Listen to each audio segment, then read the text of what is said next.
Check it out. It's a pony. But not a real pony. A stitching pony. We're gonna build one today.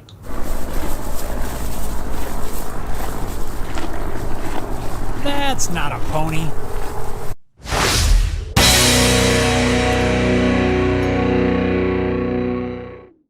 Hey everyone, welcome to another episode of Homebuilt Workshop. If you've been following the channel for any length of time, you've probably seen me do at least a couple of different leather projects. There's probably a common theme that you may have noticed as I'm hand stitching the leather. I never really have a good way to hold the project. Now I have had some success using a hand screw woodworking clamp to kind of act as a clamp to hold the piece in place, but there are some projects that I want to do later on, and I think it's time to build a stitching pony. Are you a pony? I guess that's a no. A stitching pony is going to be great because, well, it's made specifically to hold leather. I don't have to fumble around with a woodworking clamp or trying to hold it in one hand while you're stitching. Now, I know some people do that, and I've done it as well, but being able to clamp it down into a dedicated clamp, I think it's going to be a lot easier. I've dug up a few pieces of elm here that I think are going to work really well. The only problem is, these aren't yet dimensioned. They've been run through the drum sander, but they still have live edges on there. This thicker piece, I think we're going to be able to make our two uprights out of. There's a fairly straight grained portion right here. I think that's what I want to use. The first thing we need to do is establish a straight edge on both pieces so that we can run it on the joiner. Then we have a nice flat surface to reference off of. We can cut everything else down from there. I'm going to use a steel straight edge to draw a pencil line where I need to cut.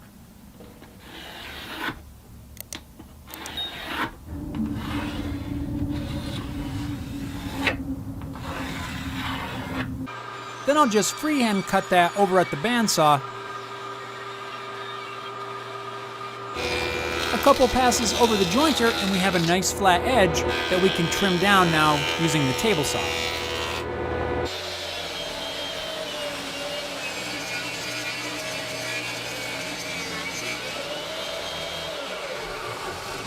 As I'm making that cut, I'm watching this gap close. If I go much farther, it's going to end up pinching the blade, and that's going to be really ugly. We'll just drive a little scrap in here. That'll keep us from hopefully getting some nasty kickback.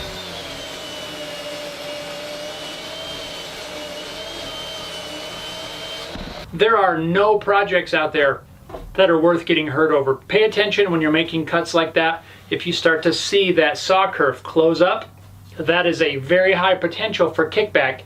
You want to stop and address it.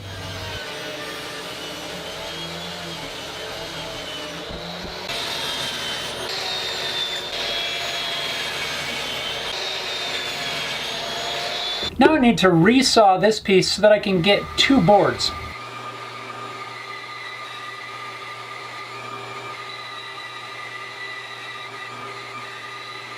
One thing I just noticed, this is perfectly quarter sawn. Couldn't have got that better if I tried. I didn't, by the way, but let's pretend I did. So here are the basic pieces for our stitching pony. Nope, not a pony. Of course, we've got our two perfectly quarter sawn elm uprights. These will be attached somewhere around here. This will become the bottom. Now there's a couple more cuts that I need to make. I need to trim this off a little bit just because there's a little bit of live edge here, and I want to make sure this whole entire block's nice and square. So we'll trim that off, and this bottom piece is a little bit too long. I don't need it that long. So I'm going to trim off a couple of about 2-inch pieces that will get glued on up here, and that will form the little pointy grabby thing. Pointy grabby thing? Technical term.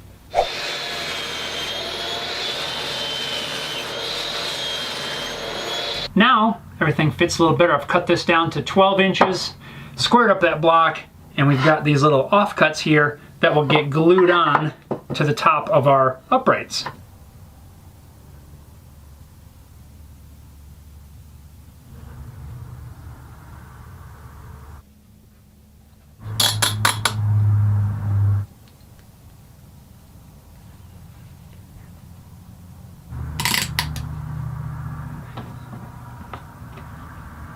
I think it's a law that one uses way too much glue. No, just me. As soon as the glue has dried, I'll clamp those two pieces together and sand those glue joints nice and flat. It's easier to do this sanding now as opposed to waiting until we assemble the stitching pony. That's not a pony. Sorry, didn't mean to interrupt you. Now I'm going to draw some 45-degree angles along the top edge where I glued on the extra blocks. I didn't really do enough research to know if there's really any particular angle. I thought 45 would work, but after staring at this for a couple minutes, it doesn't quite look right to me. I decided to increase that to 60 degrees, and that overall looks a lot better. I mirrored that same angle on the lower side of this block to create kind of a pincher. This is the material that I need to remove with the bandsaw.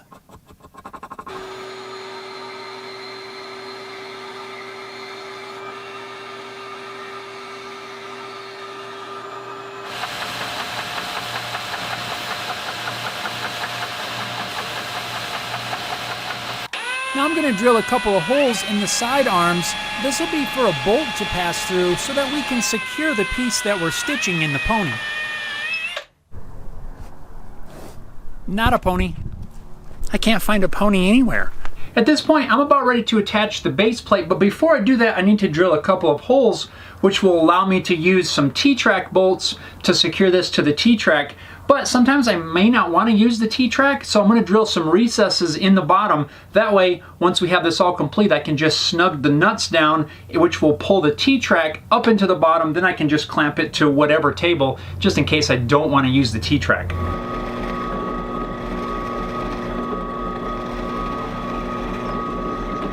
I'm also drilling some countersunk mounting holes that'll be used to attach the base to the rest of the jig. I kind of drilled these recesses a little bit out of order. I should have done this before I drilled the through hole. For this project, it wasn't really a big deal. I just lined it up the best I could. It's going to be just fine. Well, I guess now is as good a time as any to do a little bit more sanding. This time it's really just to break the corners.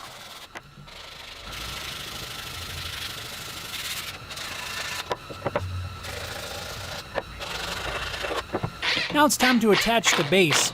I'm only using the screws, no glue here.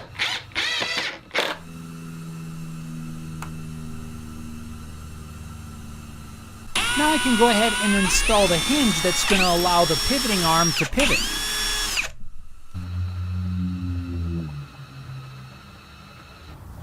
It works good. Now we just need to make a few wooden knobs. One will be used to tighten this up and the others will be for clamping this down to a T-track. The method that I'm going to use involves using a regular hole saw. We're going to begin by drilling lightly into the wood so the hole saw scores the wood and marks where the knob is going to be. Then we're going to swap out to another drill bit and drill a series of holes around the outside. This is really going to create kind of the finger holds in there. Then we'll go back with the hole saw, finish the cut, and at the end we should have somewhat of a round knob with little finger reliefs. Let's see how this works. I'll begin by using a 2-inch hole saw to lightly score the top surface of the wood. To lay out where I need to drill the 8 holes around the outside edge of the knob, I'm just going to draw a series of lines, basically 2 lines at 90 degrees and then 2 sets of lines at 45 degrees from the piece. And the point where the pencil line intersects the scored circle, that's where we need to drill the hole.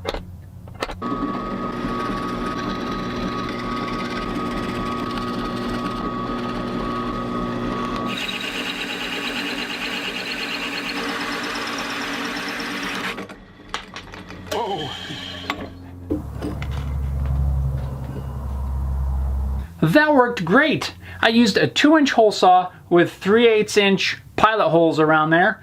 That's going to be perfect. Nice size to the knob, a little bit of sanding. I'll clean that right up. I'm just going to repeat that process until I have 3 good knobs.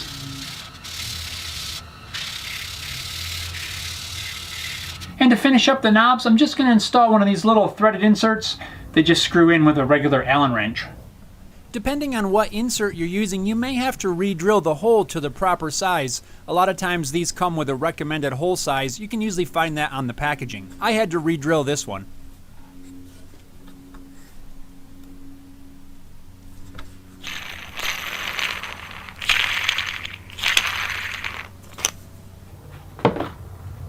got some thin leather that I want to apply to the ends of these jaws. We're going to glue that on with some contact cement. This is going to help protect the piece, but also I think it's going to give it a little bit more grip when we have a piece clamped in there. I'll apply a good coat of contact cement to the leather as well as the wooden jaw surface. Then I can just carefully line it up and stick the leather to the wood. I'm starting with the inside of the jaw first because I feel like it's easier to do this in 2 steps. Once I have the inside glued, then I can do the exact same thing to the outside. Here I'm using a J-roller to really make sure that this leather is bonded well with the wood.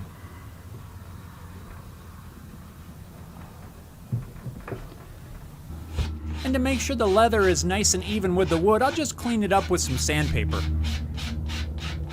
And now we're ready to apply some finish. I'm keeping it really simple with boiled linseed oil. First we'll just give the knobs a nice dunk in the oil. No wiping required.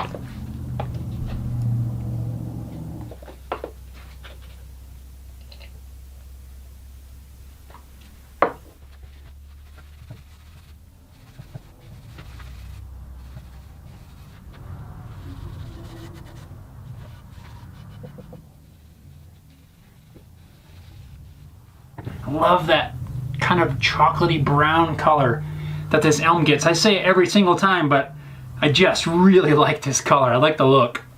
Now that the oil has had some time to soak in, I've wiped off all the excess. It's time to finish assembling this thing. I'm going to install a carriage bolt with a couple of washers and a spring. I think the spring is going to be really cool because it's going to keep the jaw from flopping around and make it spring open when you loosen the knob.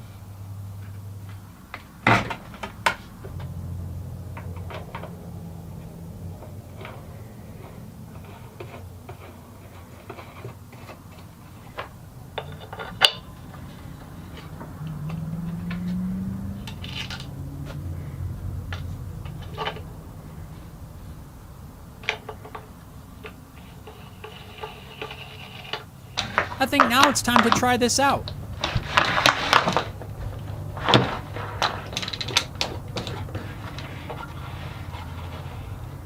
So with it installed in the T-track, it is really secure. I could pick the whole tabletop up with it. It is not going anywhere. And since I have the recess on the bottom, if I don't use the T-track, I just snug those bolts down and it'll pull the T-track bolts up into the recess in the bottom where it's not going to interfere and get in the way of anything. With the pony secured to your workspace, we're just going to put a scrap piece of leather in there and see how it tightens down and holds things in place. Oh yeah. I think I could lift the whole table that way. It's not going anywhere. Wow, that's going to be great. It's nice having the spring on there too, as when you loosen it, it just springs back out of the way. You don't have to worry about anything flopping around. This has been one of those projects that I've been wanting to get to for quite a while. Every time I do a leather project, I think, man, I got to get this done. Now it's done. I'm really happy with the way it turned out, and it's going to make a huge difference in the leather projects. It's going to be so much easier not have to fumble around with some sort of awkward clamping setup or trying to hold it by hand. Definitely worth the time. Thanks a lot for watching, guys. Let me know down below in the comments what you think of this project. We'll see you next time. Definitely not a pony.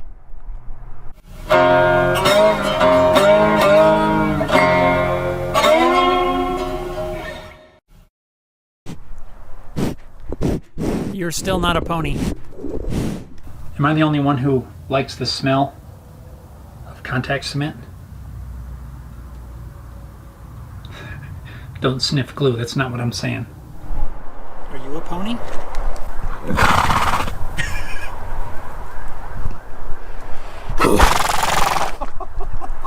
Still not a pony. Whew, now my leg hurts again. Every time I sit like this, I like the angle, I like the shot. But then I gotta get up. It shouldn't hurt that bad.